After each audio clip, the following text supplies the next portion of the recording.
instead of saying, oh man, my stock's gone down, there's a buying opportunity.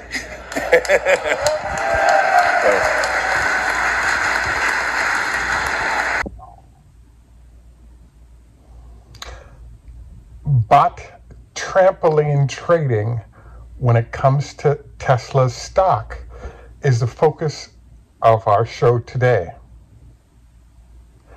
This is Greg for Teslafaninsight. Thanks once again for joining us. If this is your first time, welcome. If you're a repeat visitor, welcome back. If you'd like some better ideas on investing and trading on a daily basis, please join us on Patreon. We also have trading classes that are one-on-one or somewhat in group. If that's a preferred, please drop us a note on our Facebook account under Teslafaninsight. Also a reminder, this is a copyrighted broadcast. So as you'll notice if you look today, Tesla stock price has recovered nicely. At one point we're up 40 points from where we were on Friday. I chose to open the show with someone on a trampoline because I really think that this is an aspect of how bot trading works. Now, we do have a little bit of homework for you on this show, which is to ask you to type into your Google bot or your Google search engine, what percentage of trading is bot trading in the markets? And we actually did that search this morning and came up with between 60 and 70% in one and 80 to 90% in another case. This is algorithmic bot trading. So I have to say I was very surprised. I thought the number would be way less than this, more like 30 to 40%, given the fact that you have individuals and then you have institutions that manage through large money managers, and those money managers will make decisions and then execute trading accordingly. So I was extremely surprised by this. So why is this worth understanding and its impact on Tesla and impact on you making money? Well, it turns out that there are a lot of small and large behaviors that bots engage in that end up being profitable, and some of the great hedge funds have figured out ways to trick the bots and their algorithms so they can make money off of those algorithms. In the case of Tesla here, what I wanted to note is, did you notice in the trampoline how the individual jumped on the trampoline and they went down into the trampoline, and then suddenly they ratcheted back up and they were standing in the same spot they started in? That's why I chose this name. It turns out that one of the phenomenons of bots is that anytime there's major market news that's extremely positive or extremely negative, there'll be a sudden reaction to that. And that time to market reaction can often be critical to those hedge funds or individuals making money on that trade. And so they've got to get in quickly, or in the case of Friday, get out quickly to avoid major losses.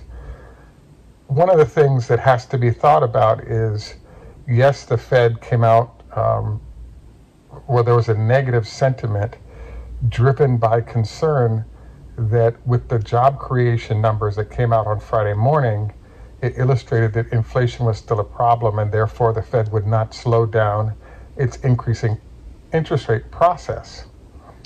Well, this is an interesting circumstance because once the market heard the news and all of a sudden it started going negative, there are a lot of algorithmic bots that were trained to sniff out news that might affect the market and sell as quickly as possible. Now, did it make sense in this case? I would say it probably did make sense on a rapid response basis because there's a lot of the market moving in a certain direction. So exiting seemed to be the wise thing to do, and the bots were accurate in terms of their process.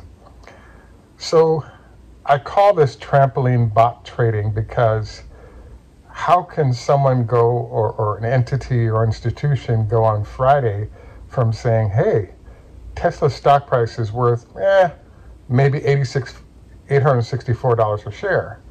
And then the very next day, the very same people are saying, nah, this thing's worth 910, 920. Well, as you might surmise, there wasn't a huge difference in terms of the performance of the company over that, let's say, 24-hour period. It's really 72 because it's over the weekend, but let's call it a 24-hour period. Even the day of, when the stock price went from 940 neighborhood down to 864, basically nothing changed for Tesla, except for the fact that they announced that, hey, we're going to be splitting our stock 3-1. So the question then is, like, why is all this happening?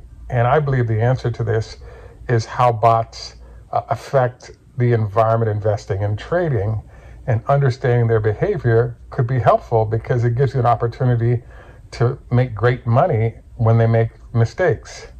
Now, as you may recall, when there are other people exiting Tesla stock price, Elon Musk has argued that this actually might be a good buying opportunity. And so this is why sometimes looking at the end of the day after the bots jump off the cliff might be a great time to pick up some shares and just resell them on Monday, or pick up some options and sell them on Monday, because this dive off the building that the bots do in their trampoline trading allows you to pick up the back end of that profit, of those profits, based on how the bots behave. So I also wanted to note to you that Tesla is actually the #1 options trading stock in the S&P, and it's like by a factor of like 2 or 3. So there's a heavy emphasis for traders to sort of figure out ways to trade Tesla, and in some cases look for ways to even manipulate the stock to make money on the trades that they're doing. You can introduce news. There are a bunch of methods that one can use in order to manipulate the stock price if you have the right access to the media or other tools that you can use to execute this. So my argument for the day is in essence this. What we saw was trampoline bot trading. Stock price fell with the rest of the market. The bots elect to sell out, and it gives the fund managers an opportunity to say, hey, should we buy in quickly to recover our positions, to ride out a good stock, or should we just stay out because there's more news on the next trading day that validates the decision by the bots to exit quickly? In some cases with trading, it's not worth finding out why it is everybody's exiting. It's a good idea to simply exit and then, figure out the deal later. This has proven to be actually very lucrative for many people, hence why they've set up their computers/bots to behave in this fashion. So for those of you who made money on this sort of, if you will, swing trade or trade between different profiles of where the market may or may not be going, congratulations. I would say that once the stock splits, it will not be as volatile as it's been, but if you're able to manage yourself accordingly through these ups and downs, I think it could be very lucrative and worth your understanding or time to gain some understanding of what's going on here. What I think is going to happen next? Well, we're now waiting till the middle of the week for the large institutions to articulate what they think of the 3-for-1 stock split. In general, the increasing number of shares allows investors, employees, etc., to buy more shares and in even lots. So in essence, there's a 5 to 10% gain. That's the norm anytime you have a stock split in this fashion. Tesla has actually shown things like 50 to 100% gains in the past, but I don't think that the stock is undervalued enough to really start pushing for 30 to 50% gains in the month or so until August 24th when the split occurs. So again, today's talk is focused on the whole idea of trampoline bot trading, where the bots jump off the cliff quickly and then the stock recovers quickly, not because there were any huge fundamental changes, but simply that we have a situation where it was valid for the bots to dump shares when negative news entered the marketplace.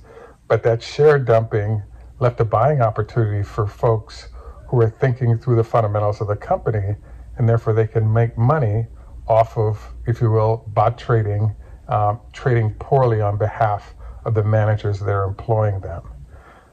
So look forward to your comments on this. This is Greg for Teslafaninsight. Next is our health tip for the day. Wanted to remind you, when it comes to lovemaking, a small salad prior is a good idea because the blood flow won't be concentrated on your stomach, but available for other extremities.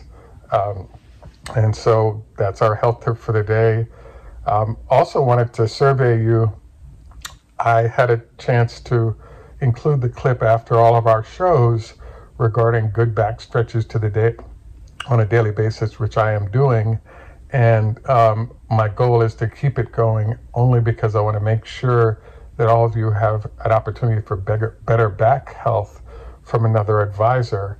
And I could take it off, but I miss out on the opportunity of more people benefiting from that information. At any rate, once again, thanks for joining us. Have a great day. Best of luck on your trampoline bot trading process as we move forward. Have a good day, and bye for now. What firm are you with, Mark? It's Renew Physiotherapy. Great. So, Mark, every day we do a different exercise, and just wondered what you recommend that people do every day relative to the back. If you could only do one exercise, what I would do would be to put your hands on your back like this. Do a back bend. Nice and easy, 10 times. Okay. And that will counteract all of the bending forward that we do throughout the day, whether it's sitting at the computer, sitting in the car, bending forward to get things and pick it up. Even when we sleep at night, people tend to curl up and bend forward. Doing just this nice, easy stretch 10 times, 4 to 5 times a day will get your back healthy. And your Renew Physiotherapy. Renew Physiotherapy. You also recommend the Cobra, where you're laying on your stretch would be great, where you're laying on the ground and you push on up like this. And that'll help stretch out your spine. Great. Yeah. Thank you very much, Mark.